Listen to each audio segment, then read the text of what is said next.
विद्यार्थी मित्रांनो नमस्कार. कसा चालू आहे अभ्यास? शेवटचे 2-3 दिवस राहिले जातात, म्हणजे हा व्हिडिओ बघताय याचा अर्थ शेवटचे 2 दिवस तुमचे शिल्लक आहेत. साधारणतः 12 तारखेला तुम्ही हा व्हिडिओ बघताय. पहिला व्हिडिओ जो आपला चालू घडामोडी क्विक रिव्हिजन सीरीजमध्ये महत्त्वाच्या 200 फॅक्ट्स आपण बघत होतो, त्यातल्या पहिल्या व्हिडिओला तुम्ही खूप चांगला प्रतिसाद दिलेला आहे. तुमची रिव्हिजन त्या माध्यमातून क्विक पद्धतीने व्हावी हा उद्देश आहे.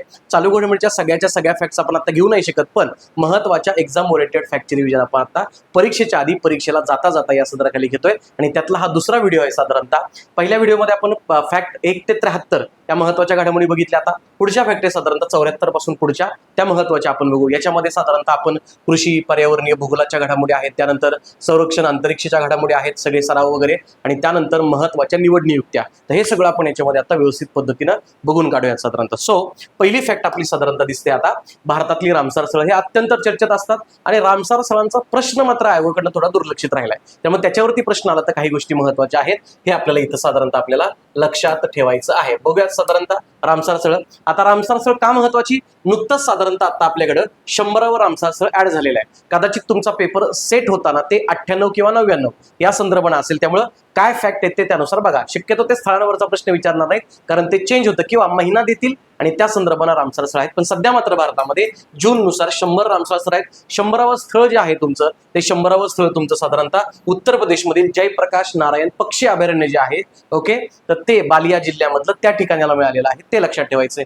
पण इथं फॅक्ट नाही येता कदाचित मल्टीलायनर प्रश्न एक तयार होऊ शकतो आणि तो भूगोलामध्ये सुद्धा येऊ शकतो. साधारणतः 2 फेब्रुवारी 1971 रोजी इराणमधील रामसर या ठिकाणी एक परिषद भरली. त्यामुळे 2 फेब्रुवारी हा दिवस आपण पाणथळ जागांचा दिवस म्हणून साजरा करतो आणि रामसर कराराला रामसर नाव हे त्याच पद्धतीने देण्यात आलं, हे एक लक्षात ठेवा. साधारणतः हा करार 1971 ला जरा खरा तिथं स्वाक्षऱ्या झाला, पण याचा अंमल जो आहे तो 1975 पासून सुरू झाला आणि भारतानं मात्र या करारावरती स्वाक्षरी 1982 ला केली, किंवा भारतात याचा अंमल 1982 पासून लागू झाला, हे लक्षात ठेवायचं. 3 महत्वाच्या फॅक्ट्स आहेत ते बघायचं आपल्याला. काय काय बघायचे? 1971चा करार, त्यानंतर 1975 जगामध्ये लागू आणि 1982 भारतामध्ये लागू, या 3 महत्वाच्या फॅक्ट आहेत. रामसरवरती समजा तुम्हाला अजून प्रश्न विचारला तर एक लक्षात ठेवा की आपल्याकडे सर्वात जास्त साईट ज्या आहेत रामसरच्या त्या तमिळनाडू या राज्यामध्ये आहेत, हे अत्यंत महत्वाचं. आणि जगामध्ये जर आपण विचार करायला गेला तर युनायटेड किंगडम मध्ये सर्वात जास्त साईट्स आहेत, हे आपण साधारणतः इथं लक्षात ठेवू शकतो. महत्वाचं आहे बघा, 1982 ला आपली स्वाक्षरी आहे सर्वाधिक युनायटेड किंगडम आहेत आणि भारतामध्ये सर्वात जास्त तमिळनाडूमध्ये आहेत, अत्यंत महत्वाचं.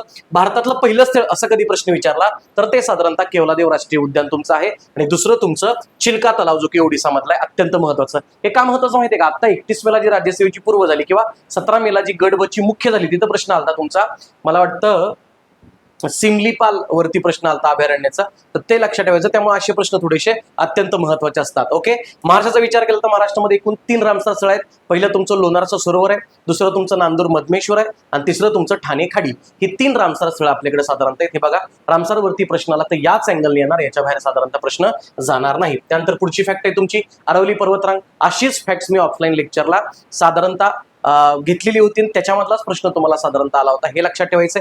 काय विचारले? अरवलीची पर्वतरांग. अरवलीची पर्वतरांग जी आहे त्याच्यावरती आता 31 मेला प्रश्न आलता आणि पहिलंच वाक्य होतं की अरवली ही तरुणवल्ली पर्वत आहे. अजिबात नाहीये. अरवली पर्वताला तुम्ही भूगोलामध्ये बघितलंय, मी तुम्हाला लेक्चरमध्ये सांगितलेलं आहे. अरवली पर्वत जो आहे हा तुमचा साधारणतः अवशिष्ट पर्वतामध्ये येतो, पण अवशिष्ट पर्वतामध्ये यायच्या आधी तो प्राचीन, अतिप्राचीन म्हणजे साधारणतः प्री कॅम्ब्रियन काळाचा पर्वत आहे, तो लक्षात ठेवायचा. तो वली पर्वत आधी आहे, त्यानंतर अवशिष्ट पर्वत आहे, अत्यंत महत्वाचे. मग चर्चेत काय? सर्वोच्च न्यायालयाने केंद्रीय पर्यावरण मंत्रालयाने एक समिती स्थापन केली आणि त्या समितीने असा निर्णय दिलेला आहे की साधारणतः तुमची 100 मीटरची साधारणतः एखादा भूभाग असेल तर त्याला आपण अरवली टेकडी म्हणायचं आणि 500 मीटरमध्ये समजा अशा 2-3 टेकड्या आला तर त्याला अरवलीची पर्वतरांग म्हणायचं, अशी नवीन व्याख्या केली आहे. आता 100 मीटर एवढाच एरिया सुरक्षित होईल मग तुमचा, कारण पर्वतरांगांचं सुरक्षित करणं आपल्याला तिथं मान्य आहे आणि बाकीचा सगळा एक्सपोज टू एन्व्हायरमेंटल काही जे हॅझार्ड्स असतील त्याला जाईल. तुमचे उद्योगधंदे, खाण, मायनिंग यासारख्या गोष्टी चालतील, त्यामुळे ते आपल्यासाठी अत्यंत महत्वाचं नाहीये, ते एक लक्षात ठेवा.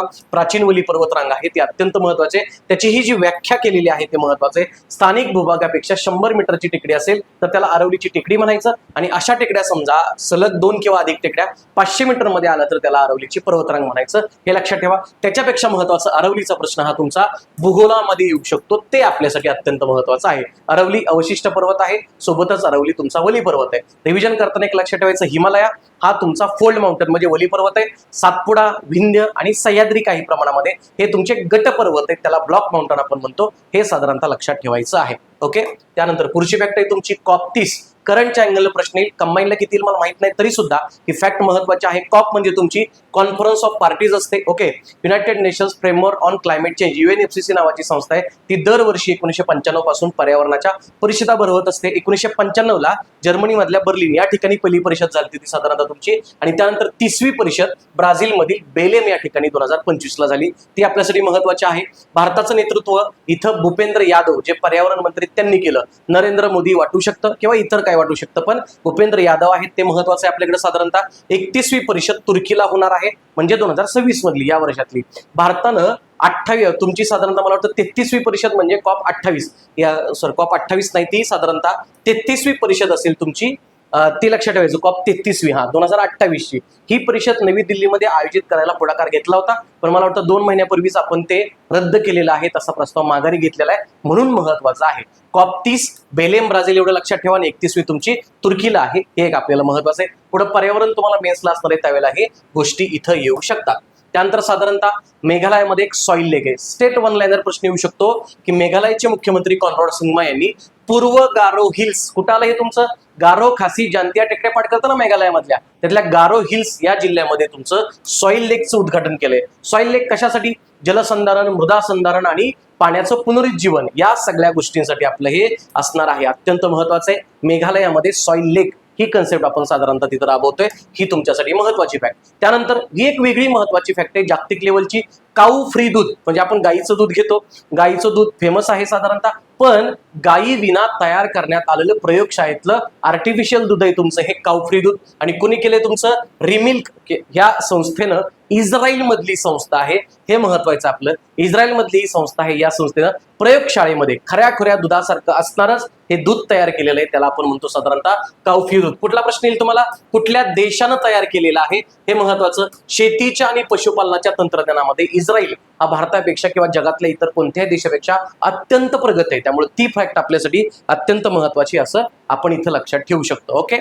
त्यानंतर पुढे महत्वाची फॅक्ट आहे तुमची, आता काही अलीकडं राज्य मासे घोषित करण्याची साधारणतः परंपरा दिसते आपल्याला. म्हणजे महाराष्ट्राचा आपण विचार केला तर महाराष्ट्रामध्ये आपल्याकडे सिल्वर पापलेट नावाचा मासा आपण 3-4 वर्षापूर्वी घोषित केला. नुकताच आता पंजाब राज्यानं रोहू जो आहे तुमचा गोड्या पाण्यातला मासा, याला राज्य मासा घोषित केलेला आहे. आणि यासोबतच एक मल्टीलायनर प्रश्न आला, तर भारतामध्ये कुठल्या राज्यानं सर्वात पहिल्यांदा राज्य मासा घोषित केला, तर महाराष्ट्र उत्तर लिहायचं नाही, त्याचं उत्तर आहे नागालँड. तर या अँगलनं आपण साधारणतः बघू शकतो. क्लिअर आहे का सगळ्यांना. गुजरातनं पण, म्हणजे खूप साऱ्या राज्यांना त्यांचे राज्य मासे. याचसोबत राज्य फुलपाखरू असा पण प्रश्न तुम्हाला येऊ शकतो. राज्य फुलपाखरू जाहीर करणारं मात्र महाराष्ट्र देशातलं पहिलं राज्य आहे. आपलं फुलपाखरू कुठलं, ब्ल्यू मॉर्मॉन आहे, ते लक्षात ठेवायचं.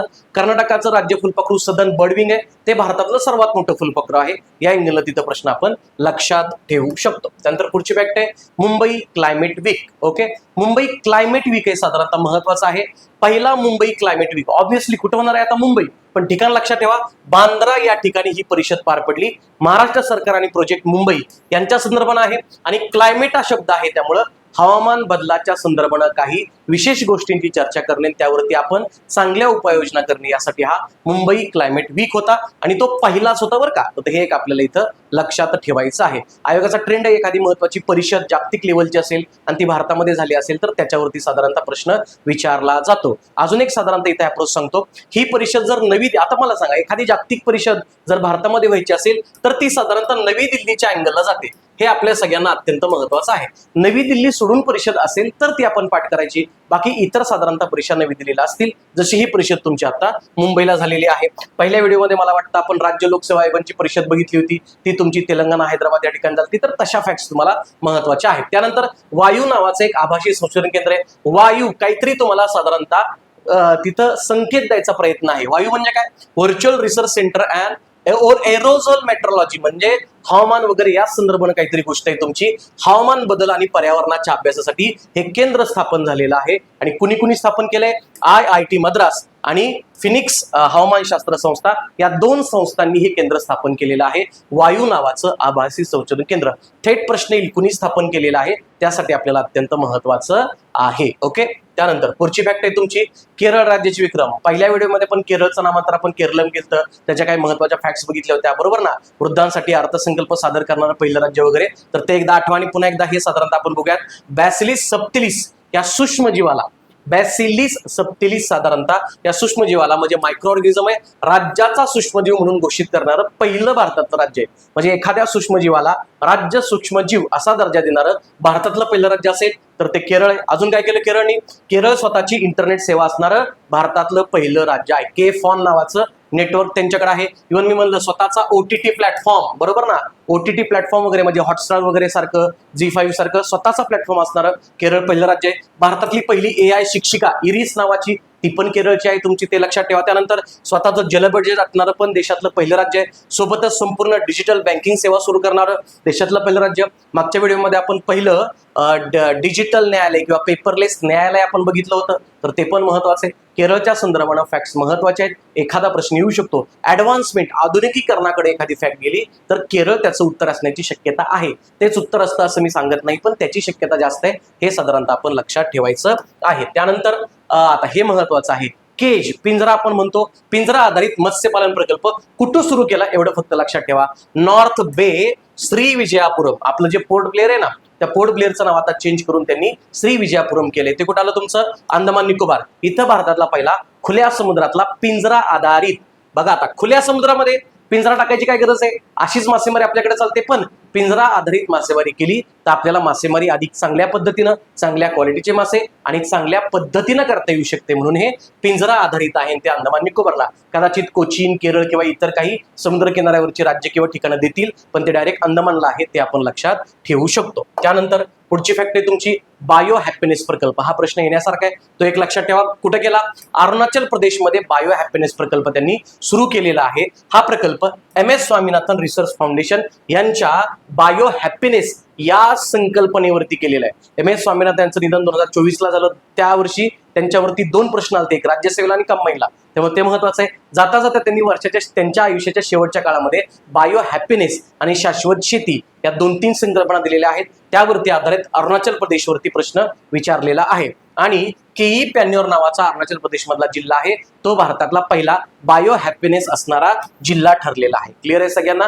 तर ते आपण लक्षात ठेवू शकतो, बायो हॅपीनेस अरुणाचल प्रदेश. पुढचे साधारणतः तांदूळ उत्पादन, असा एखादा प्रश्न तुमच्या इकॉनॉमिक्स मध्ये किंवा भूगोल दोन्हीकडे कुठेतरी येऊ शकतो. तांदूळ उत्पादनामध्ये आधी आपण जगात 2ऱ्या क्रमांकावरती होतो, आता आपण चीनला मागे टाकलेलं आहे आणि तांदळाच्या उत्पादनामध्ये आपण पहिल्या क्रमांकावरती ठरलेला आहोत, चीनला मागे टाकले. महत्वाचं, भारताचा विचार केला तर भारतामध्ये पश्चिम बंगालला ना हवामानच असं आहे की तिथं वर्षात भारताची 3 पिकं घेतात, त्यामुळे सर्वात जास्त उत्पादन म्हटलं तर ते पश्चिम बंगाल आहे. 2 नंबरला उत्तर प्रदेश आहे. पण उत्पादकता, प्रोडक्टिव्हिटी, प्रति हेक्टरी किती उत्पादन, तर त्याच्यामध्ये मात्र तुमचं पंजाब आहे, हे आपण साधारणतः लक्षात ठेवू शकतो. इव्हन तांदळाची निर्यात करणारा जगातला सगळ्यात मोठा देश सुद्धा भारत आहे, तर ते आपण साधारणतः इथं लक्षात ठेवू शकतो. तांदळाच्या संदर्भात आहे. भारताचा विचार केला तर आत्ताच प्रश्न आला तुमचा 31 मेला, काय विचारलं होतं? तांदळाचं शहर, आणि त्याचं उत्तर तुम्ही गोंदिया लिहिलं. तर भारताचा विचार केला, महाराष्ट्राचा विचार केला तर महाराष्ट्रामध्ये तांदळाचं उत्पादन पूर्व विदर्भ आणि त्यातल्या त्यात भंडारा गोंदियामध्ये कोकणापेक्षा जास्त होतं, हे एक आपण इथं लक्षात ठेवायचं आहे. त्यानंतर पुढची महत्वाची फॅक्ट आहे, पहिली नेट झिरो स्मार्ट सिटी. आता हे नेट झिरो काहीतरी कार्बनचं उत्सर्जन असणार आहे आणि स्मार्ट सिटी आपण तयार करतोय. कुठं करतोय साधारणतः, कोण करतंय आणि कुठं करतंय? तेलंगणा राज्य सरकार आणि UAE, हे 2 महत्वाचे आहे. तेलंगणा राज्य सरकार आलं म्हणजे हैदराबादच्या जवळ कुठे असतंय बघा, इथं दिलंय साधारणतः हैदराबादच्या जवळ देशातली पहिली ही नेट झिरो स्मार्ट सिटी आपण तयार करतोय हैदराबाद जवळ. आणि कोण तयार करतंय असा पण प्रश्न येईल साधारणतः. तेलंगणा सरकार आणि युनायटेड अरब एमिरेट्स हे तयार करतायत, हे आपल्यासाठी अत्यंत महत्वाचं आहे. शहरीकरण वाढत चाललेलं आहे, तिथलं प्रदूषण वाढत चाललंय, त्यामुळे शाश्वत शहरीकरणाच्या दृष्टीने अत्यंत महत्वाचं. मागच्या व्हिडिओमध्ये आपण काय बघितलं, जगातलं सर्वात जास्त शहरीकरण झालेलं शहर जकार्ता, आधीचं टोकियो होतं, तर ते एक आपल्याला इथं लक्षात ठेवायचं आहे. त्यानंतर पुढे साधारणतः स्वतःचा बर्ड ॲटलास असणारं भारतातलं पहिलं राज्य ठरलेलं आहे केरळ. पुन्हा ऍडव्हान्स गोष्टी आल्या. त्यानंतर दुसरं राज्य ठरलेलं आहे गोवा, हे पण महत्वाचं आहे. साधारणतः स्वतःचा बर्ड ॲटलास असणारं देशातलं पहिलं राज्य केरळ, दुसरं राज्य तुमचं गोवा ठरलंय. 1 लाईनर फॅक्ट आहे, ते एक साधारणतः करून ठेवायचे. त्यानंतर जागतिक शून्य कचरा शहर, हे एक महत्वाचे साधारणतः केरळमधील वर्कला नगरपालिका, वर्कला नावाची एक साधारणतः तालुका किंवा नगरपालिका आहे, त्या भागामध्ये केरळमधल्या वर्कलाला संयुक्त राष्ट्रांनी घोषित केलेल्या जागतिक शून्य कचरा शहरांच्या यादीत स्थान मिळाले.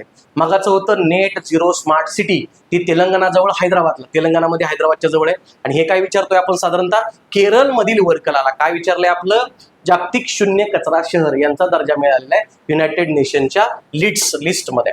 त्यानंतर पुढचे साधारणतः डार्क स्काय पार्क असा वन लाईनर प्रश्न येऊ शकतो. आपल्याकडे नाही का राष्ट्रीय उद्यान असतात, अभयारण्य असतात किंवा बायोस्फिअर रिझर्व्ह असतात, त्याच्यामध्ये आपण डार्क स्काय सफारी किंवा रात्रीची सफारी सुरू करू शकतो. तर अशी रात्रीची सफारी सुरू करणारं पेंच व्याघ्र प्रकल्प जो महाराष्ट्रातला आहे तो देशातला पहिला आहे, हे लक्षात ठेवा. आशियातला 5वा आहे ते जाऊ द्या, ते करायची गरज नाही, मी घेतली पण नाही. तर महाराष्ट्रातला पेंच व्याघ्र प्रकल्प भारतातलं पहिलं डार्क स्काय पार्क असणारं राज्य ठरलेलं आहे. आणि दुसरं लडाख मधला जो हेनले किंवा हनले डार्क स्काय रिझर्व्ह आहे तुमचा, हा भारतातला पहिला डार्क स्काय रिझर्व्ह ठरलेला आहे. रिझर्व्ह विचारलं तर ते लडाखमध्ये आहे आणि पहिला व्याघ्र प्रकल्प विचारला तर तो पेंच आहे. अजून एक भूगोलाची फॅक्ट, हे जर आपण महाराष्ट्र घेतलं तर महाराष्ट्र आणि तुमच्या मध्य प्रदेशच्या सीमेवरती पेंच आहे. म्हणजे मध्य प्रदेशमध्ये पण पेंच नावाचं राष्ट्रीय उद्यान आहे आणि महाराष्ट्रामध्ये पण पेंच नावाचं राष्ट्रीय उद्यान आहे, व्याघ्र प्रकल्प पण आहे. महाराष्ट्रातला जो पेंच आहे ना त्याला नाव आहे पंडित जवाहरलाल नेहरू राष्ट्रीय उद्यान आणि मध्य प्रदेश मधला जो पेंच आहे त्याला नाव आहे इंदिरा प्रियदर्शनी राष्ट्रीय उद्यान.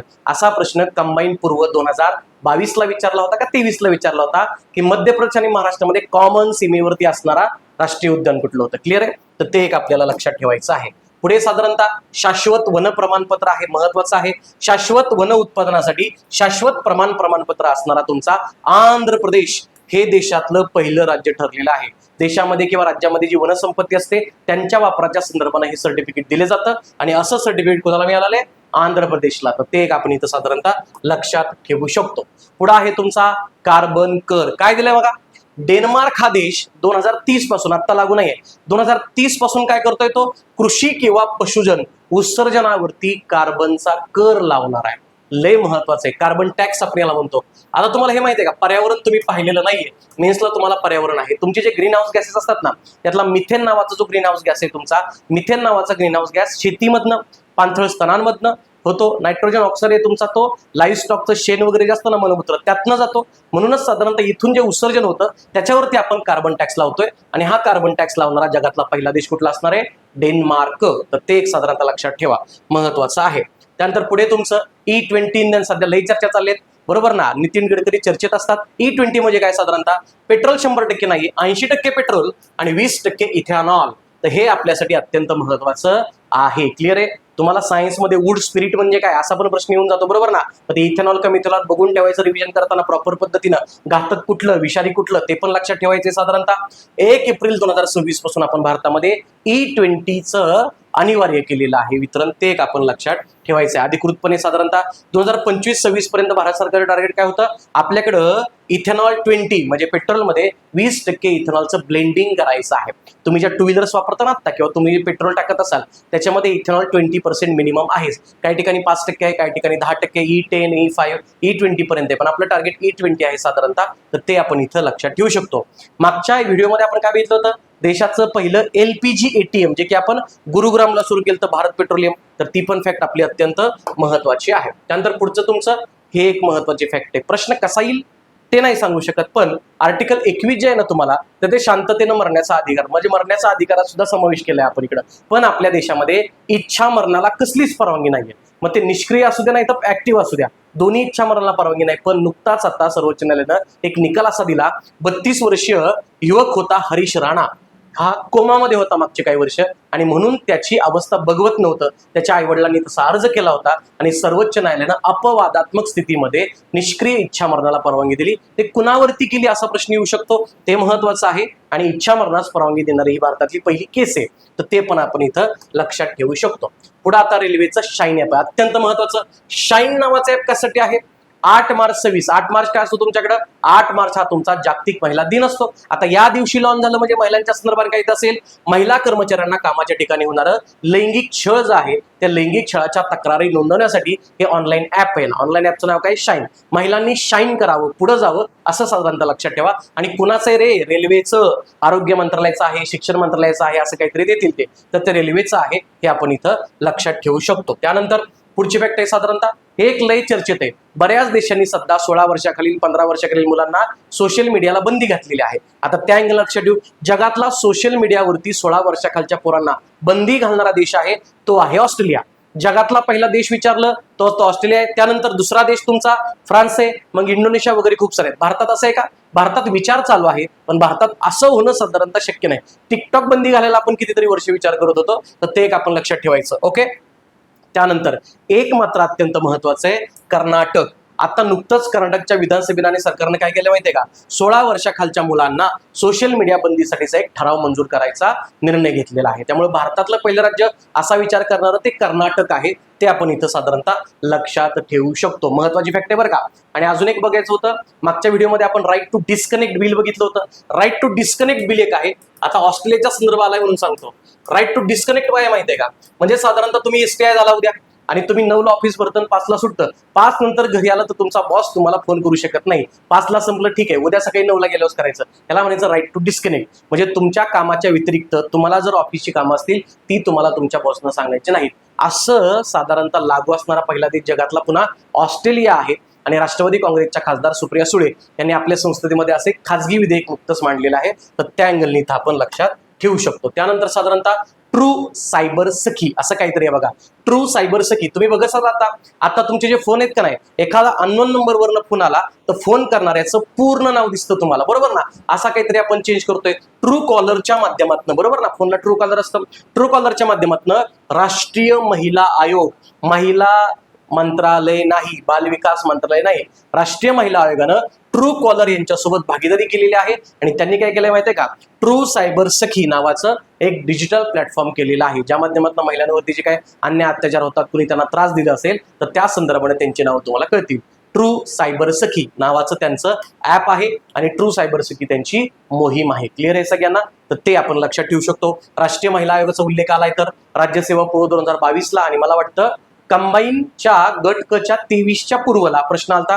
राज्य महिला आयोगाच्या अध्यक्षा रुपाली चाकणकर होत्या, त्यांनी राजीनामा दिला. आता केंद्र देशाच्या महिला आयोगाच्या अध्यक्ष आहेत साधारणतः, तर पहिल्या अध्यक्षांवरती प्रश्न आलता जयंती पटनायक, तर ते अत्यंत महत्वाचं आहे तुमचं, त्याच्यावरती प्रश्न येतोच, ते आपल्याला लक्षात ठेवायचंय. पुढे तुमची चौथी AI इम्पॅक्ट समिट. आता मला वाटतं मागची कंबाईनच झाली, त्या कंबाईनला प्रश्न आलता. तिसरी AI ची इम्पॅक्ट समिट होती ती पॅरिसला झाली 2025 ला. हे लक्षात ठेवायचंय. बघा इथं दिलंय मी, तिसरी पॅरिसला झाली. जगातली पहिली AI इम्पॅक्ट समिट झाली UK ला 2023 मध्ये, दुसरी साऊथ कोरियाच्या सेऊलला झाली आणि तिसरी तुमची पॅरिसला झाली 2025 ला. चौथी परिषद झालेली आहे नवी दिल्ली. VVIMP करून देतो मी, अत्यंत महत्वाचं, याच्यावरती आयोग प्रश्न विचारू शकतं. AI इम्पॅक्ट समिट आहे ती चौथी आहे, ती नवी दिल्लीला झालेली आहे. अत्यंत महत्वाचं. आणि त्याचं ब्रीद वाक्य त्यांनी ठेवलेलं होतं, सर्वजन हिताय सर्वजन सुखाय. ठीक आहे, जाऊ दे, ते नवी दिल्लीला झाली महत्वाचं आहे कारण तिसऱ्या परिषदेवरती तुम्हाला मागच्यावरती प्रश्न विचारलेला आहे. त्यानंतर पुढचं आहे तुमचं पहिली देशातली AI लिव्हिंग लॅब कुणी केलेली आहे? उत्तर त्याचं महाराष्ट्र आहे. देशातली पहिली AI लिव्हिंग लॅब मुंबईमध्ये केलेली आहे. MSME म्हणजे काय? तुमचं मीडियम आणि स्मॉल स्केल इंडस्ट्रीज, तुमचे लघु आणि मध्यम उद्योग असतात ना, त्यांच्यासाठी AIच्या माध्यमातून सक्षमीकरण करायचंय आणि त्यासाठी तुमची देशातली पहिली AI लिव्हिंग लॅब महाराष्ट्रानं केलेली आहे मुंबईला. अत्यंत महत्वाचं आहे. महाराष्ट्र उत्तर असेल तर ते प्रश्न आपल्यासाठी महत्वाचे आहेत. त्यानंतर पुढची फॅक्ट तुमच्या आता साधारणतः देशातलं पहिलं AI सक्षम विद्यापीठ. मागाशी काय बघितलं आपण? AI living lab. AIच्या फॅक्ट आहेत. AI ची इम्पॅक्ट समिट आपण नवी दिल्लीला बघितली, AI लिव्हिंग लॅब आपण महाराष्ट्रामध्ये मुंबईला बघितली, आणि AIच्या संदर्भानं सक्षम विद्यापीठ चौधरी चरण सिंग विद्यापीठ उत्तर प्रदेश मेरठच्या जवळ आहे, ते लक्षात ठेवायचं.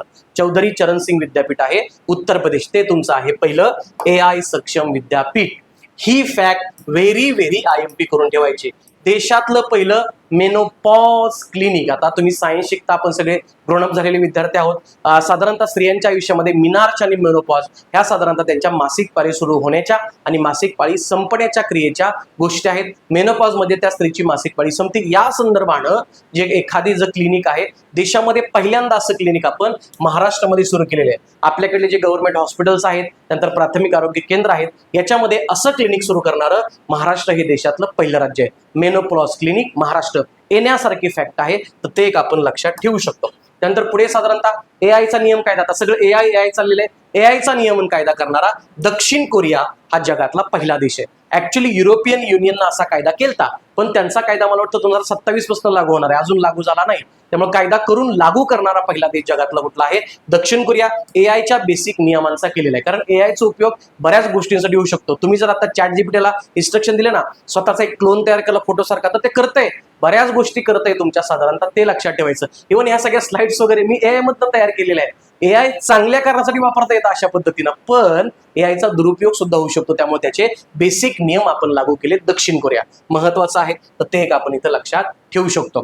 अजून एक महत्वाची फॅक्ट आहे तुमची, चेहरा प्रत्यारोपणाचा भारतातला पहिला अटेम्प्ट कुणी केलेला आहे? All India institute of medical sciences नवी दिल्ली, भारतातली मेडिकल मधली सर्वात महत्वाचं हॉस्पिटल किंवा संस्था आहे एम्स नवी दिल्ली, यांनी भारतातला पहिला चेहरा प्रत्यारोपण कार्यक्रम तयार केलेला आहे. कार्यक्रम म्हणण्यापेक्षा पहिलं चेहरा प्रत्यारोपणाची शस्त्रक्रिया केलेली आहे. भारतातली पहिली कोणी केली? एम्स नवी दिल्ली. अत्यंत महत्वाचं आहे. त्यानंतर तुमची साधारणतः हायड्रोजनची बस सेवा कुणी केलेली आहे? केरळमधलं कोचीन विमानतळ जे आहे. आता मला सांगा, विमानतळावरती कशाला बस वापरतील? तर नाही का, तुमच्या टर्मिनल पासून तुमच्या विमानापर्यंत जायला कुणी जर विमानाने प्रवास केला असेल त्यांच्यासाठी तुम्हाला बसेस न्यायला असतात बरं का.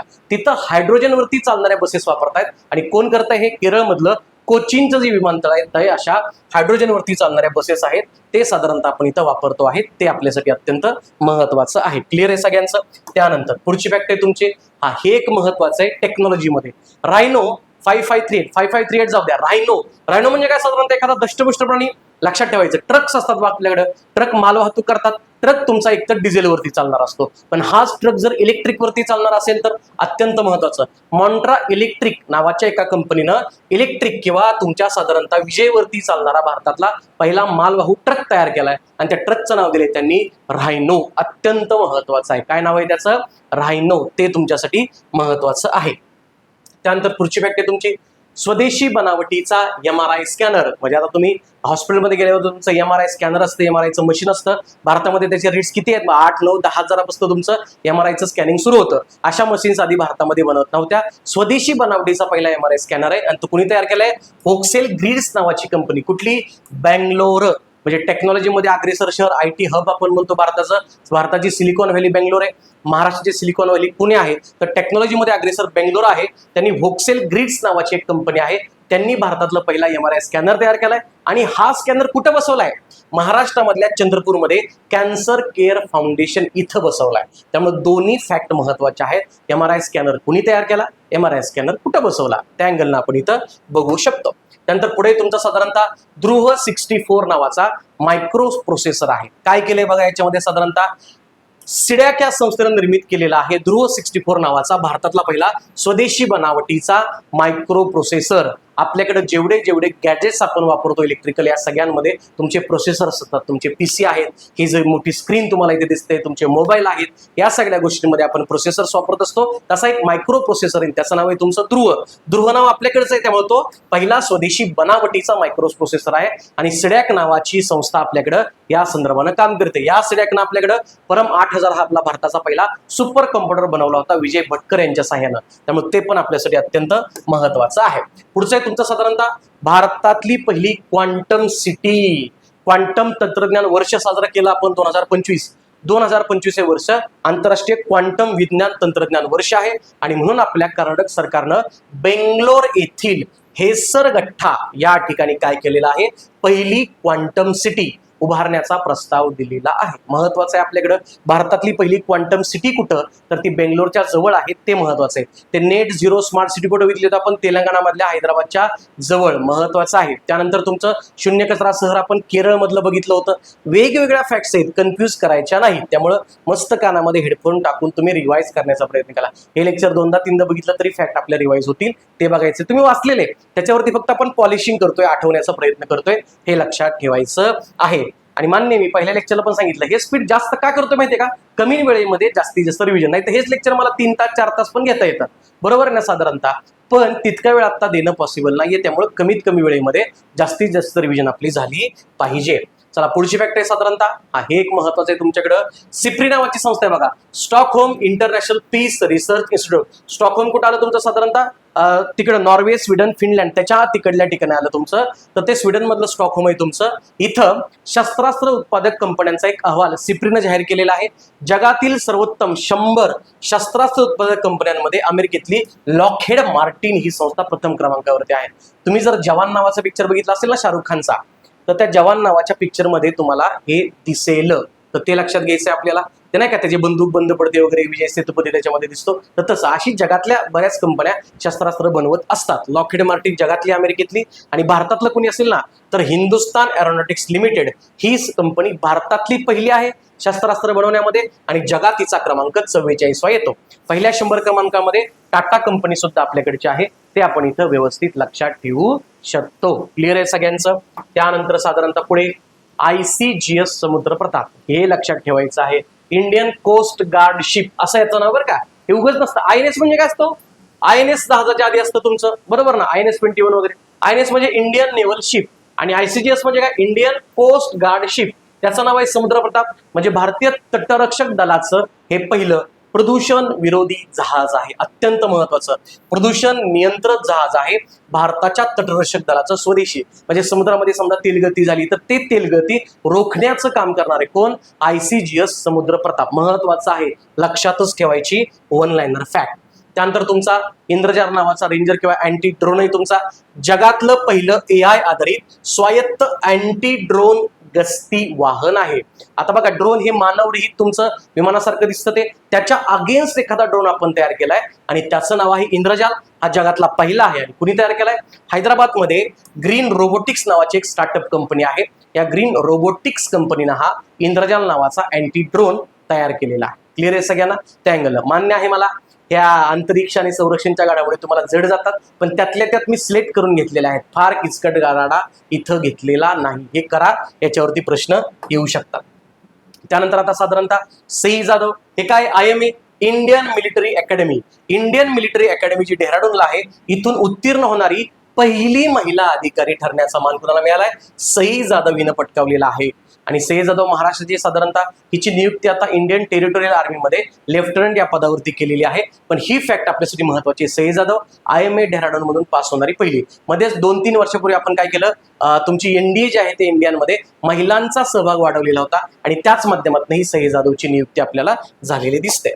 त्यानंतर पुढे आता काही राज्यांनी आपल्याकडं स्वतः नक्षलवाद मुक्त आहेत असं घोषित केलं. त्यातलं पहिलं राज्य आहे मध्य प्रदेश, आणि दुसरं राज्य तुमचं तेलंगणा. या दोन्ही राज्य सरकारने आपण नक्षलवाद मुक्त आहोत असं साधारणतः घोषित केलेलं आहे. असू शकते त्यांच्या लेवलला त्यांनी ते घोषित केलेलं आहे, हे लक्षात ठेवा. आता अजून एक, आंध्र प्रदेश सरकारनं काय केलं? आंध्र प्रदेश सरकारनं नक्षलवाद्यांचा खात्मा करण्यासाठी ऑपरेशन संभव नावाचं एक ऑपरेशन सुरू केलेलं आहे.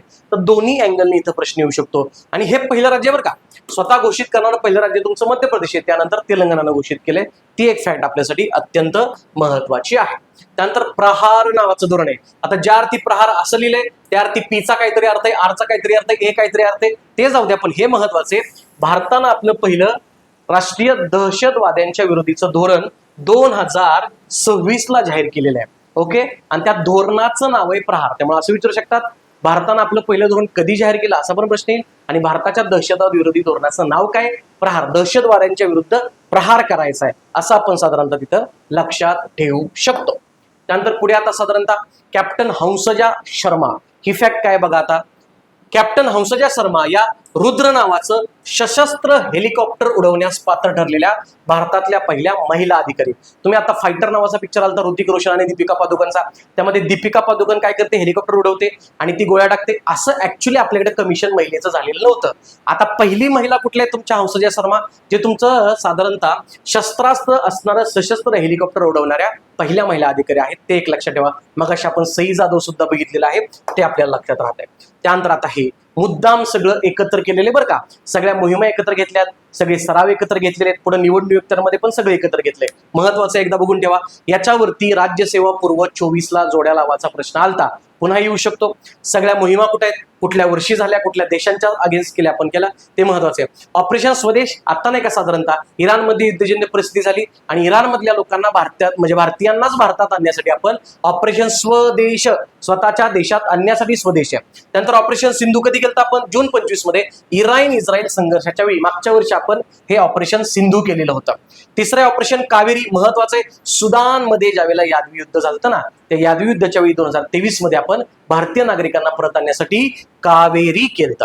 ऑपरेशन अजय तुमचं इस्रायल हमासचं युद्ध 23ला एकदा भडकलं होतं. इस्रायल हमासच्या युद्ध म्हणजे ते भडकतच आहे, आता सुद्धा भडकलेले नाही का. इराण इस्रायलवरती हल्ला करते, तात्या म्हणतात हल्ला करू नका, असलं चाललंय तुमचं. पण 23ला ज्या वेळेला युद्ध झालं त्यावेळेला ऑपरेशन अजय आपण राबवलेलं होतं, तर ते एक आपल्याला इथं लक्षात घ्यायचं आहे. त्यानंतर पुढे ऑपरेशन दोस्त करायचं. दोस्त कुणासोबत करायची दोस्ती, आपल्याला टर्की आणि सिरिया सोबत दोस्ती करायची आहे, हे लक्षात ठेवायचं. ऑपरेशन गंगा कुठं राबवलं आपण, रशिया युद्ध, हे लय महत्वाचं. हा प्रश्न येऊन पण गेलेला आहे. ऑपरेशन गंगा आपण रशिया युक्रेन युद्धाच्या वेळी युक्रेनमधील भारतीय स्टुडंट्स जे आहेत त्यांना माघारी आणण्यासाठी केलेलं होतं.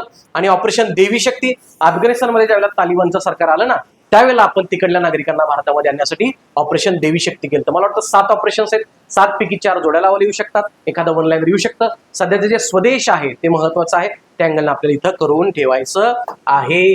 त्यानंतर तसं पिनाका रॉकेट लॉन्चर, आपल्याकडे स्वतःचं पिनाका नावाचं रॉकेट लॉन्चर आहे आणि एका देशानं हे रॉकेट लॉन्चर भारताकडनं खरेदी केले आणि तो पहिला आंतरराष्ट्रीय ग्राहक ठरलेला आहे. पुढे याला अर्मेनिया नावाच्या देशाला आपल्याला हे आपलं पिनाका हे स्वदेशी बनावटीचं रॉकेट आपण विकलेलं आहे. कुणी विकसित केलेलं आहे, DRDO, अत्यंत महत्वाचं defence research and development organisation.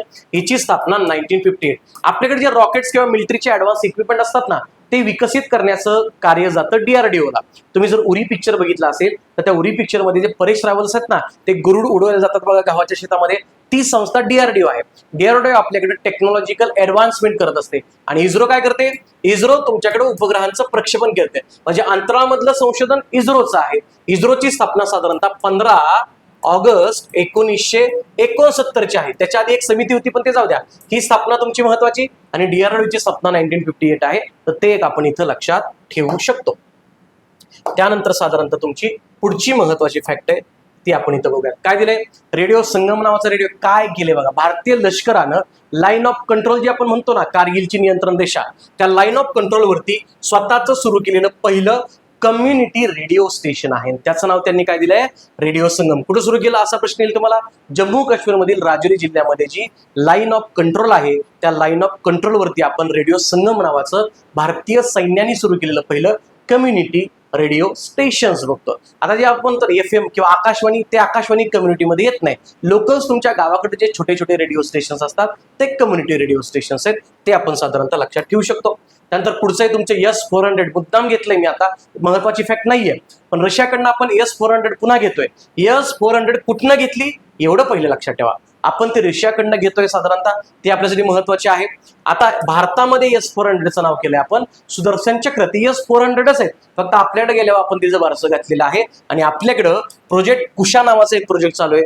S-400 सारखी एखादी आपली प्रणाली बनवण्याचं काम सुरू आहे. काय असतं S-400, आपल्याकडं जे ड्रोन हल्ला वगैरे यांच्यापासून वाचण्यासाठी आपण ही S-400 आयात केली. आता जे आपलं पाकिस्तान सोबत राडा चाललेत ना, त्याच्यामध्ये S-400 ने आपल्याला अत्यंत जास्त मदत केलेली आहे, ते एक आपण लक्षात ठेवायचं आहे.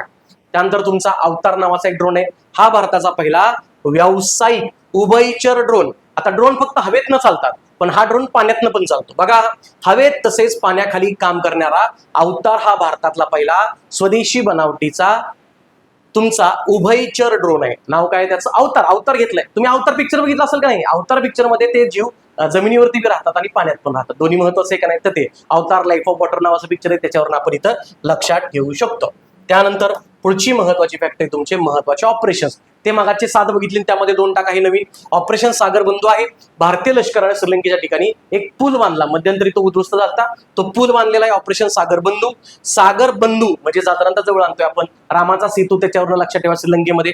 आणि ऑपरेशन जेरिको काय करतोय आपण, मिझोराम मध्ये अंमली पदार्थांच्या तस्करीला आळा घालण्यासाठी मिझोराम सरकारनं सुरू केलेली मोहीम आहे. मिझोराम मधलं नाव लक्षात ठेवायचं. मिझोरामचं नाव दिसतंय तिकडल्या भागातलं, इको. क्लिअर आहे सगळ्यांना? तो या अँगलने तुमचा प्रश्न आहे आणि त्याच्यावरती तुम्हाला प्रश्न 100% येऊ शकतो. क्लिअर आहे? आता पुढचं युद्ध सराव मुद्दाम सगळे एकत्र घेतलेत, काही राहिले असले तरी आपण ते रिवाइज करून घेऊयात. आता पहिलं दस्तलिक आहे, भारत उझबेकिस्तानचा लष्कर सराव. पाठ करा इथंच. दस्तलिक कुणाचा आहे? भारत उझबेकिस्तान. त्यानंतर सायक्लोन आहे, सायक्लोन आहे तुमचा भारत आणि इजिप्त. पुढे जाऊन तुम्हाला डेझर्ट सायक्लोन येणार आहे, त्यावेळेला आपण बघू. सायक्लोन कुणाचा आहे? इजिप्तचा. वज्रप्रहार आपला आहे अमेरिकेसोबतचा, ते एक लक्षात ठेवायचं. त्यानंतर लॅमिथिया आहे तुमचा सेशेल्स सोबतचा. धर्म गार्डियन आहे तुमचा जपान सोबतचा. शिनू मैत्री पण आहे तुमचा जपान सोबतचा, तो एक लक्षात ठेवा. दस्तलिक उझबेकिस्तान प्रश्न येऊ शकतो. सायक्लोन इजिप्तचा आहे, ऑलरेडी तुमचा कंबाईन 2023च्या प्रीला प्रश्न आलेला आहे हा, तर ते एक आपण लक्षात ठेवतो. वज्रप्रहार आपला अमेरिकेसोबतचा आहे. त्यानंतर पुढचा आहे तुमचा खंजर आणि किर्गिस्तान. असं किर्गिस्तानच्या ऐवजी किर्गिस्तानच लक्षात ठेवा. किर्गिस्तान खंजर हे एक लक्षात ठेवू शकतो आपण. डेझर्ट सायक्लोन आला का? मगाचा सायक्लोन इजिप्त सोबत होता आणि डेझर्ट सायक्लोन तुमचा UAE सोबतचा होता. UAE ची काय फॅक्ट बघितली होती आपण? तेलंगणा सरकार आणि UAE ने काय केलंय? नेट झिरो स्मार्ट सिटी तेलंगणामधली, ते एक लक्षात ठेवायचं. अजय वॉरियर तुमचा कोणासोबतचा आहे? युनायटेड किंगडम सोबतचा आहे, तो लक्षात ठेवा. एकोवेरिन हा ऑलरेडी प्रश्न विचारलेला आहे, भारत आणि मालदीवच्या संदर्भानं हा तुमचा युद्ध सराव आहे. सूर्यकिरण भारत आणि नेपाळमधला लष्करी सराव आहे, ते आपण साधारणतः इथं व्यवस्थित लक्षात ठेवू शकतो. क्लिअर आहे सगळ्यांना? आणि इतर काय महत्वाचं आहे? दोस्ती नावाचा सराव आपला 3 देशांचा आहे, भारत, मालदीव आणि श्रीलंका या 3 देशांच्या तटरक्षक दलाचा दोस्ती आहे. 3 देशांमध्ये दोस्ती झाली, लक्षात ठेवा. त्यानंतर तुमचं एकता, कुणाकुणामधली एकता? भारत आणि मालदीवची एकता आहे, ते आपण इथं लक्षात ठेवू शकतो. गरुड शक्ती आपला इंडोनेशिया सोबतचा आहे. त्यानंतर गरुड नावाचा सरोवर तुमचा भारत आणि फ्रान्सचा आहे तुमचा, ते लक्षात ठेवा. इंद्र आपला रशिया सोबतचा आहे, ते एक आहे तुमचं. मलबार हे एक महत्वाचं आहे. मलबार हा सराव तुमचा क्वाड देश आहे आणि क्वाडचे किती देश आहेत आपल्याकडे? 4. कुठले कुठले देश आहेत क्वाडमध्ये? Bharat, America, Japan, Australia. राज्यसेवा पूर्व 24ला 5 आईज अलायन्स असा एक प्रश्न विचारला होता बघा तेव्हा. हे 5 आईज अलायन्स मधले देश विचारले तसे क्वाडचे दोष विचारतील. अजून एक तुमची संघटना आहे I2U2 नावातच कळतंय तुम्हाला, बरोबर ना? त्याच्यामध्ये इंडिया आहे. तसं इकडे तुमचं क्वाडमध्ये भारत, अमेरिका, जपान, ऑस्ट्रेलिया आहे, त्यांचा मलबार नावाचा सराव आहे.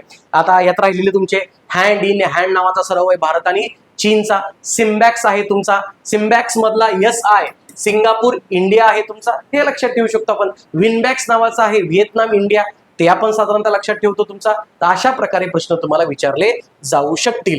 एक प्रश्न यावर्षी कंबाईनला मला अपेक्षित आहे युद्ध सरावांवरचा, तो व्यवस्थित पद्धतीने करून ठेवायचा आहे. त्यानंतर साधारणतः विक्रम 1 नावाचं एक रॉकेट आहे, कुणी विकसित केलंय? स्कायरूट नावाची कंपनी आपल्याकडे स्टार्टअप त्यांनी केलेले. का महत्वाचं आहे? भारतातलं पहिलं खाजगीरित्या विकसित केलेलं ऑर्बिटल रॉकेट आहे. कुठलं? स्कायरूट. मग आपण काय बघितलं? अवतार स्वदेशी बनावटीचा उभयचर ड्रोन. क्लिअर आहे? तसं हे आहे तुमचं विक्रम 1 रॉकेट, भारतातलं पहिलं खाजगीरित्या विकसित केलेलं ऑर्बिटल रॉकेट.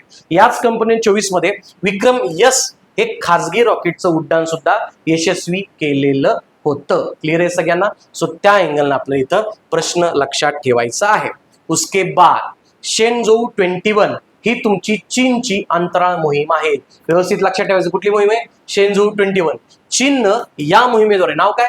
शेनझोऊ 21, त्यांचे 3 अंतराळवीरांना त्यांचं स्वतःच बरं का, चीनचं जगामध्ये इंटरनॅशनल स्पेस स्टेशन आहे. जगातले मोठे मोठे देश याचा भाग असतात साधारणतः, पण चीननं काय म्हटले? आम्हाला आमचं स्वतःचं स्पेस स्टेशन पाहिजे आणि त्यांच्या स्वतःच्या स्पेस स्टेशनचं नाव आहे तियांग्यांग. आणि या तियांग्यांग या स्पेस स्टेशनवरती त्यांनी शिनझोऊ 21 या मोहिमेअंतर्गत वू फेई हे नाव लक्षात ठेवा. वू फेई हा चीनचा सर्वात तरुण अंतराळवीर अवकाशात पाठवलाय. 32 वर्षाचा आहे फक्त. वू फेई त्याचं नाव आहे. ओके, ते लक्षात. आपल्याकडे सौरभ शुक्ला वगैरे आता रिसेंट शुभांशु शुक्ला, तर त्यांच्यावरती प्रश्न येऊ शकतो आपल्याला. त्यांची मिशन वगैरे कुठली ते पुढच्या याच्यामध्ये साधारणतः आपल्याला घेता येईल. पुढे तुमचं वायुपुत्र नावाचं इलेक्ट्रिक रॉकेट. आता वायुपुत्र रॉकेट आहे आणि हे रॉकेट इंधनावरती चालत नाही, ते विजेवरती चालतं. बघा बरं, स्पेस किड्स इंडिया चेन्नई मधली ही संस्था, या संस्थेनं वायुपुत्र नावाचं विजेवर चालणारं रॉकेट विकसित केलंय. आता हे काय मोठं रॉकेट असेल का? अजिबात नाही. ही छोटं मॉडेल आहे, हे लक्षात ठेवायचं. संस्थेचं नाव आहे स्पेस किड्स इंडिया. यांनी हे रॉकेट 3D प्रिंटिंग तंत्रज्ञानाचा वापर करून तयार केलंय आणि हे भारतातलं पहिलं विजेवर चालणारं रॉकेट आहे वायुपुत्र. क्लिअर आहे सगळ्यांना? सो त्या अँगलने आपण इथे एक फॅक्ट बघू शकतो. त्यानंतर तुमचं मायकेला बेंटहॉस, काय तुमच्या ह्याच्यावरती स्टार करून ठेवा, प्रश्न येतो. जर्मनीच्या इंजिनियर आहेत आणि या पहिल्या व्हीलचेअर युजर व्यक्ती आहेत ज्या अंतराळामध्ये गेल्या. कसली भारी फॅक्ट आहे तुमची. जर्मनीमधल्या व्हीलचेअर यूज करणारे एक व्यक्ती इंजिनियर आहेत, त्या तुमच्या अंतराळात गेल्या. त्या मायकेला बेंटॉस आहेत आणि कुठल्या मिशन अंतर्गत गेल्या. ना नासाने पाठवलं ना इस्रोनी पाठवलं. कुणी पाठवलं? जेफ बेझोस जे उद्योगपती आहेत त्यांच्या ब्ल्यू हॉरिझॉन किंवा ब्ल्यू ओरिझॉन ही जी तुमची अंतराळाची मोहीम आहे यांच्या मार्फत त्यांना अवकाशात पाठवलं. नाव काय त्यांचं? मायकेला बेंटॉस. करूनच ठेवा, महत्वाचं आहे. तर त्या अँगलनं आपण इथं फॅक्ट बघू शकतो. पुढे तुमचा आदित्य पांडा. आता हे एक महत्वाचं, हा भारताचा सर्वात तरुण अॅनालॉग ॲस्ट्रॉनॉट ठरलाय. अॅनालॉग म्हणजे काय? खराखोरा ॲस्ट्रॉनॉट. खराखोरा अंतराळात गेला नाही. तो काय केलं? आपल्या पृथ्वीवरती अंतराळासारखी एखादी तुमची परिस्थिती तयार केली जाते आणि त्याच्यामध्ये त्यांना राहायला लावतात. बरोबर आहे. बघा, आका या संस्थेनं ल्युनार हॅबिटेट नावाची मोहीम आहे आणि तसे कृत्रिम वातावरण आपल्या पृथ्वीवरती तयार करून आदित्य पंडा या व्यक्तीनं सर्वात तरुण तुमचा अॅनालॉग ॲस्ट्रॉनॉट होण्याचा विक्रम आपल्याकडे केलेला आहे. त्यानंतर तुमची पुढची महत्वाची फॅक्ट आहे, आपण भारतातलं एकच उपग्रह तुम्ही पाठ करत असता बघा, सतीश धवन स्पेस सेंटर श्रीहरिकोटा, इथून आपले सगळे इस्रोचे आपण उपग्रह प्रक्षेपित करतो. दुसरं मध्यंतरी मागच्या वर्षी कुलशेखरमपट्टण तमिळनाडू इथं दुसरं लॉन्चिंग पॅड आपण तयार केलं आणि तिसरं लॉन्चिंग आपण तयार करतोय होप आयलंड आंध्र प्रदेशला. त्यामुळं भारतातलं हे लॉन्चिंग पॅड हे सगळ्यात रिसेंट आहे. पहिलं फार जुनं आहे, दुसरं आणि तिसरं नवीन आहे. कुलशेखरपट्टणमचं दुसरं आणि होप आयलंड आंध्र प्रदेशचं तिसरं, हे दोन्ही पण लॉन्चिंग पॅड्स आपल्याकडं महत्वाचं असलं पाहिजे. क्लिअर आहे सगळ्यांना. आणि आर्टेमिस, तुम्ही हॉलिवूडचे पिक्चर बघत असाल तर हॉलिवूडच्या पिक्चरमध्ये इंटरस्टेलर वगैरे नावाचे पिक्चर किंवा मार्शियन नावाचा पिक्चर आहे, त्या मोहिमांची नाव आर्टेमिस आहे. आर्टेमिस ही चंद्रावर जाणारी पहिली मोहीम. आर्टेमिस 2 एक मोहीम त्यांनी राबवलेली होती, ही अमेरिका आहे. डायरेक्ट प्रश्न असे विचारतात, आर्टेमिस मोहीम कुठल्याची? आपल्याकडे आहे का? आता आपल्याकडे नाव असतं गगनयान, त्यानंतर तुमचं असतं आदित्य L1, बरोबर, चांद्रयान. तर आपल्याकडली नावं कळतात. त्यामुळे ही नावं कोणाची असणार आहेत? नासाची मोहीम आहे. आणि नासाच्या या मोहिमे अंतर्गत त्यांनी काय केलं? मला वाटतं 4 अंतराळवीर चंद्रावरती न पाठवता चंद्राच्या बाहेरच्या कक्षेतनं फिरवले. म्हणजे साधारणतः पहिले तुमचे चंद्रावरती उतरले पहिले 1959 ला, म्हणजे मोहिमा झाल्यानंतर. म्हणजे 1960च्या दशकामध्ये चंद्रावरती व्यक्ती गेलते तुमचे नील आर्मस्ट्रॉंग. त्यानंतर अजूनपर्यंत कुणी चंद्रावरती परत गेलेलं नाही काही मोहिमेच्या अंतर्गत. आता चंद्रावरती न उतरवता चंद्राच्या कक्षेतनं फिरवले आणि त्या 4 जणांमध्ये क्रिस्टिना कोच नावाच्या तुमच्या मिशन स्पेशलिस्ट होत्या आणि या चंद्राच्या जवळ जाणाऱ्या जगातल्या पहिल्या महिला ठरलेल्या आहेत.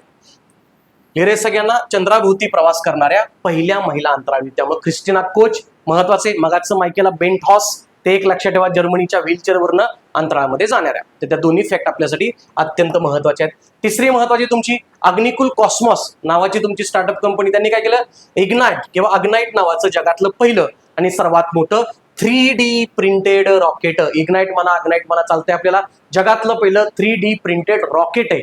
कुणी केलेले? ते अग्निकुल कॉस्मॉस नावाची तुमची स्टार्टअप कंपनी आहे त्यांनी. क्लिअर आहे सगळ्यांना. इथं तुमच्या संरक्षण अंतरिक्षाच्या काही महत्वाच्या घडामोडी आहेत. आता ज्या शेवटच्या फॅक्ट आहेत 10-15 त्या तुमच्या निवड नियुक्त्याच्या आहेत. यातला एक प्रश्न एक्सपेक्टेडच आहे, कारण आयोग निवड नियुक्त्यावरती कंपल्सरी प्रश्न विचारतात, त्यातल्या त्यात कम महिलं तर जास्त. त्यामुळे हे जर असं व्यवस्थित लक्षात ठेवा. पहिलं आहे तुमचं बालेंद्र शाह. कोण आहे ते?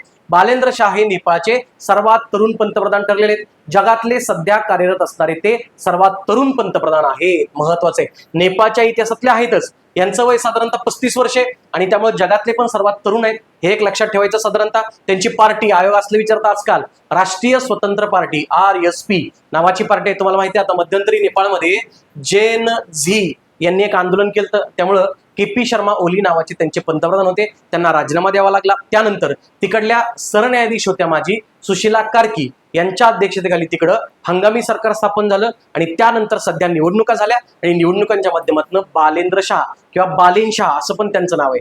3 फॅक्ट महत्वाच्या बरं का. कुठले?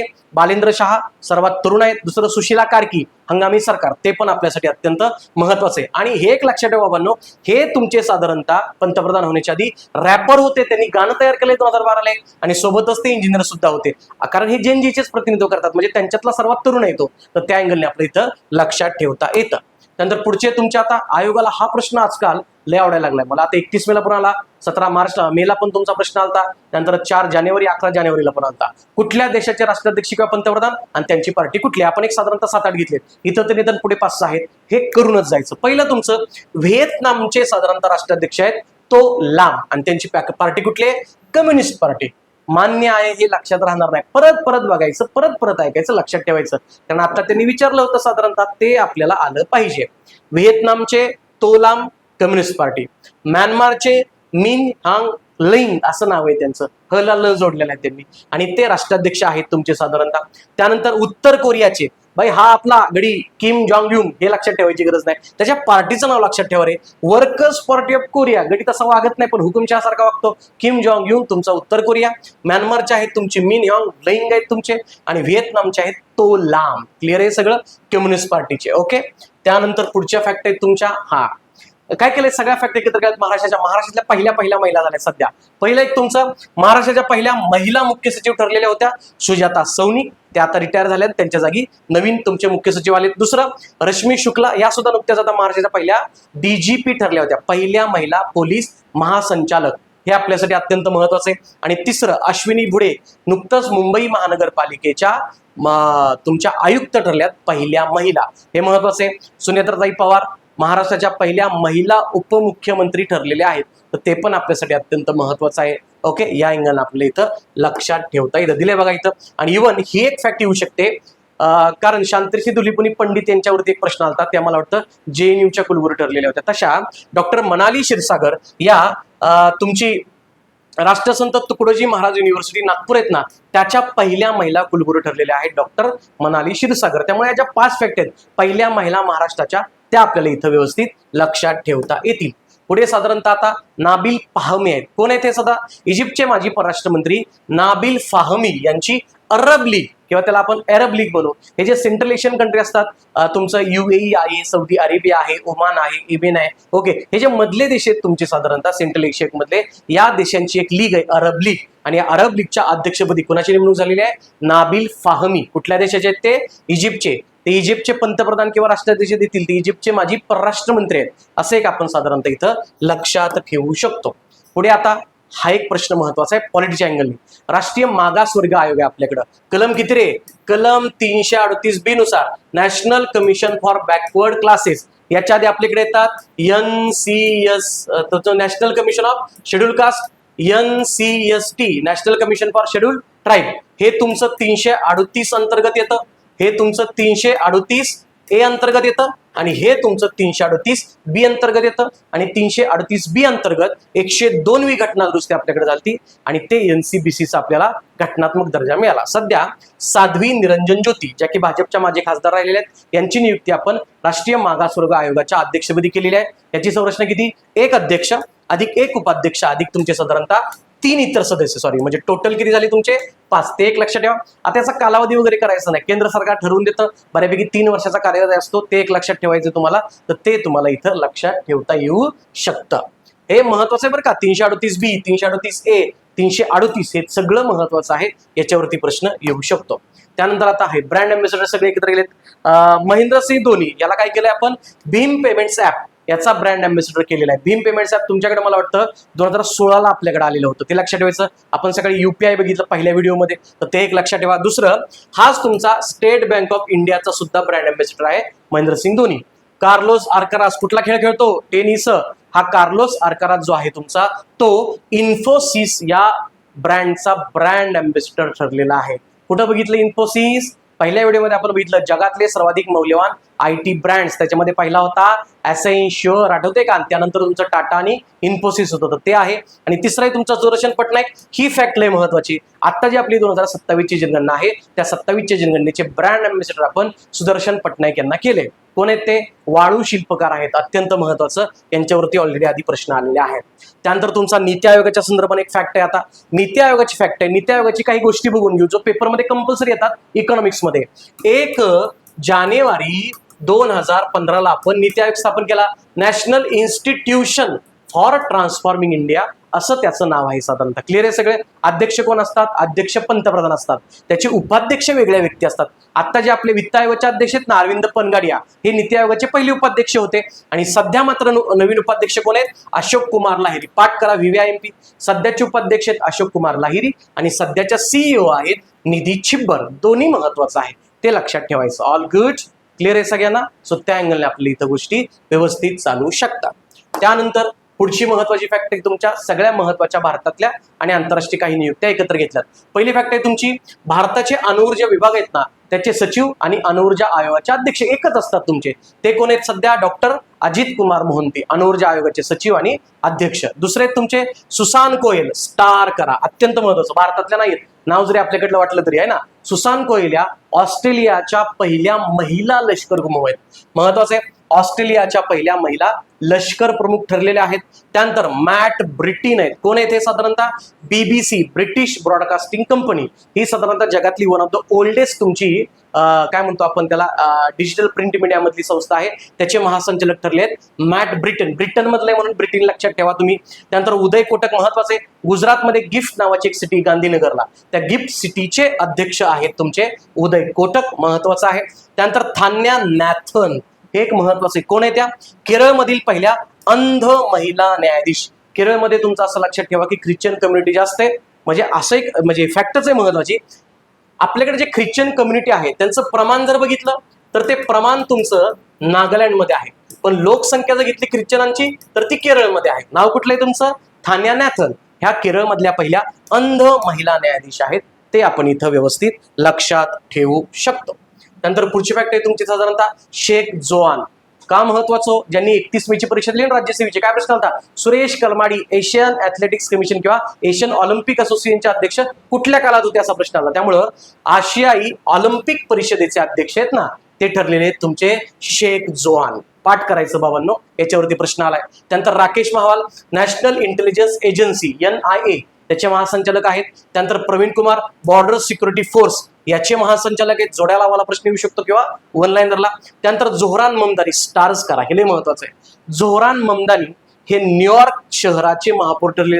आता नावावरनं कळते ते मुस्लिम आहेत, दक्षिण आशियातले आहेत. यांनी कुराण घेऊन शपथ घेतली तिकडली, आणि अजून त्यांनी पहिल्या भाषणामध्ये जवाहरलाल नेहरूंचं जे आपलं 15 ऑगस्ट 1947 भाषण आहे ट्रिस्ट विथ डेस्टिनी, त्याचा उल्लेख केला. हे लय महत्वाच्या फॅक्ट आहेत. जोहरान ममदानी ही पण येण्यासारखी फॅक्ट आहे. त्यानंतर संगीता बारुआ आहेत, प्रेस क्लब ऑफ इंडियाच्या पहिल्या महिला अध्यक्ष आहेत. नाव काय त्यांचं? संगीता बारुआ.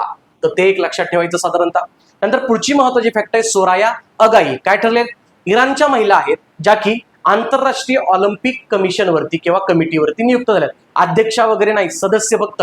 आंतरराष्ट्रीय ऑलिम्पिक समितीमध्ये सदस्य आहेत, पण त्या कुठल्या आहेत? इराणच्या. भाई 2017ला एकदा प्रश्न आलता की मला वाटतं महिलांना बंदी वगैरे आहे असा प्रश्न आलता कशासाठी, फुटबॉल खेळायला वगैरे, तर ते इराण, अफगाणिस्तान असे देश असतात, त्यामुळे महिलांना तिथं फारसा वाव नाहीये. पण या इराणच्या बॅडमिंटनपटू आहेत, सोबतच ऑलिम्पिकमध्ये सहभाग घेतलेला आहेत, आणि म्हणून ती ऑलिम्पिक कमिटीच्या सदस्यपदी त्यांची नेमणूक झाली. नाव काय? सोराया अगाई. व्यवस्थित पद्धतीनं करून ठेवायचं आहे. त्यानंतर पुढची महत्वाची फॅक्ट आहे तुमची PV सिंधू, अत्यंत महत्वाचं. PV सिंधूची काय केली आपण नेमणूक? बॅडमिंटन वर्ल्ड फेडरेशन ही संस्था आहे तुमची जगातल्या बॅडमिंटनची, त्याचा एक ॲथलेटिक आयोग असतो, आणि त्या ॲथलेटिक आयोगाच्या अध्यक्षतेपदी PV सिंधू हिची नेमणूक आपण केलेली आहे. ते एक महत्वाची फॅक्ट आहे. त्यानंतर बघा 141 नंबरची फॅक्ट, मुख्य माहिती आयुक्त. बाई हा पॉलिटीला पण येऊ शकतो आणि हा तुमचा साधारणतः करंटमध्ये येऊ शकतो. चीफ इन्फॉर्मेशन कमिशनर, अत्यंत महत्वाचं आहे तुमचं. आता चीफ इन्फॉर्मेशन कमिशन काय घटनात्मक आहे? अजिबात नाही, घटनात्मक नाही. इलेक्शन कमिशन मात्र कलम 324 नुसार घटनात्मक आहे. इन्फॉर्मेशन कमिशनर तुमचा घटनात्मक नाही. कोण आहेत तुमचे? राजकुमार गोयल यांनी भारताचे 13वे मुख्य माहिती आयुक्त म्हणून शपथ घेतलेली आहे. ते एक लक्षात ठेवा. पुढं हे एक प्रश्न येऊ शकतो की मुख्य माहिती आयुक्ताच्या निवडीमध्ये कुणाचा सहभाग असतो? एक पंतप्रधान, दुसरे तुमचे गृहमंत्री, आणि तिसरे तुमचे विरोधी पक्ष नेते. बरोबर आहे ना? ओके, हीच कमिटी असते तुमची. स्थापना कधीची तुमची? 12 ऑक्टोबर 2005 त्याची स्थापना आहे. ओके, आणि त्याची संरचना स्ट्रक्चर कसं असतं? एक तुमचा मुख्य माहिती आयुक्त आणि जास्तीत जास्त 10 इतर सदस्य असतात. हे आपल्याला लक्षात ठेवायचं आहे. याच्यावरती प्रश्न येतात बरं का. 12 ऑक्टोबर 2005 या दिवशी आपला माहिती अधिकाराचा कायदा लागू झालेला आहे. क्लिअर आहे? हे महत्वाचं आहे आता. क्लिअर? सो ही फॅक्ट सुद्धा महत्वाची. पॉलिटिक्सच्या अँगलने याच्याकडे अजिबात दुर्लक्ष करायचं नाहीये. ओके, त्यानंतर पुढची महत्वाची फॅक्ट आहे इंटरपोल. काय रे? सगळ्या पोलीस ऑर्गनायझेशन सगळ्यात मोठी. तुम्ही जर हा पिक्चर बघितला असेल ना, डॉन 1, डॉन 2, डॉन 3 चे राडे चालले सध्या, तर डॉन पिक्चर मध्ये डॉन काय 11 मुल्क की पुलिस, 11 मुल्क की पुलिस मध्ये इंटरपोल लक्षात ठेवायचं. जगातली पोलिसांची सगळ्यात मोठी संस्था, आणि हिची स्थापना 1923 ला आहे. तिचं मुख्यालय ऑस्ट्रियावर का ऑस्ट्रेलिया नाही, तिथल्या व्हिएन्ना या ठिकाणी आहे, आणि त्याचे नवीन अध्यक्ष आहेत लुकास फिलिप. बरोबर ना, म्हणजे जगातल्या सगळ्या पोलीस संस्थांची मोठी संस्थान त्याचे अध्यक्ष कोण आहेत तुमचे? लुकास फिलिप आहेत, महत्वाचं आहे. तर ते इंटरपोलच्या अँगलनं आपण इथं लक्षात ठेवू शकतो. आणि त्यानंतर अजून काय राहिलेले राष्ट्राध्यक्ष किंवा प्रमुख आहेत तुमचे? बल्गेरिया. 31 मे वरनं लक्षात ठेवायचं की याच्यावरती प्रश्न येतो. बल्गेरियाचे आहेत तुमचे रुमेन रादेव. त्यांची पार्टी कुठली तुमची? प्रोग्रेसिव्ह बल्गेरिया पक्ष आहे तुमच्या. बल्गेरियाचे कोण आहेत तुमचे? रुमेन रादेव. त्यानंतर इराकचे ठरलेले आहेत तुमचे निझार अमेदी, हे लक्षात ठेवायचं. बांगलादेशचे आता नुकतेच तारिक रहमान नाही का, त्यांचे शेख हसीना होत्या, तिथं पण आंदोलन झालं, मग त्यांना पळून जावं लागलं आणि नवीन त्यांचं सरकार स्थापन झालं, त्याचे पंतप्रधान आहेत तारिक रहमान, हे एक लक्षात ठेवायचं. बांगलादेश नॅशनलिस्ट पार्टी त्यांची पार्टी आहे, ते लक्षात ठेवा. बार्बाडोस आहेत, बार्बाडोसचे तुमचे मिया मोटली, ह्या बार्बाडोसच्या पहिल्या महिला पंतप्रधान ठरलेल्या आहेत. अत्यंत महत्वाचं, बार्बाडोसच्या मिया मोटली ह्या बार्बाडोसच्या पहिल्या महिला पंतप्रधान ठरलेल्या आहेत. तर त्या अँगलनं आपण इथं व्यवस्थित लक्षात ठेवू शकतो. चिलीचे बघा होजे अँटोनियो कास्ट, प्रश्न आहे तुमचा आता बरोबर ना 31 मेचा. होजो अँटोनियो कास्ट, रिपब्लिकन नावाचा पक्ष त्यांचा आणि ते तुमचे चिलीचे राष्ट्राध्यक्ष ठरलेले आहेत. आणि टांझानियाचे, हे एक महत्वाचे, टांझानियाच्या पहिल्या महिला राष्ट्राध्यक्ष आहेत Samia Suluhu. Samia Suluhu, Tanzania. मान्य आहे, अवघड आहे, पण एक राष्ट्राध्यक्षाचा प्रश्न विथ त्यांची पार्टी असा प्रश्न विचारला जातो, तर त्या अँगलने आपल्या इथं लक्षात ठेवायचं आहे. क्लिअर आहे सगळ्यांना? सो हे आहे. आता इथं आपण साधारणतः व्हिडिओ 2 संपवलेला आहे. आतापर्यंत जवळपास आपण 143 फॅक्ट्स बघितलेले आहेत. हाच व्हिडिओ पुन्हा पुन्हा बघा साधारणतः. आणि शेवटच्या व्हिडिओमध्ये आपण राहिलेल्या महत्वाच्या घडामोडी, त्याच्यामध्ये तुमचे प्रमुख व्यक्ती आहेत, त्यांचं निधन वार्ता आहे, सोबतच महत्वाचे पुरस्कार, काही क्रीडा घडामोडींमधल्या महत्वाच्या घडामोडी या घेण्याचा प्रयत्न करूया. बरोबर आहे साधारणतः. आणि तो आपला चालू घडामोडीच्या रिव्हिजनचा शेवटचा व्हिडिओ असेल. छानपैकी अभ्यास करा. All the very best. Thank you very much.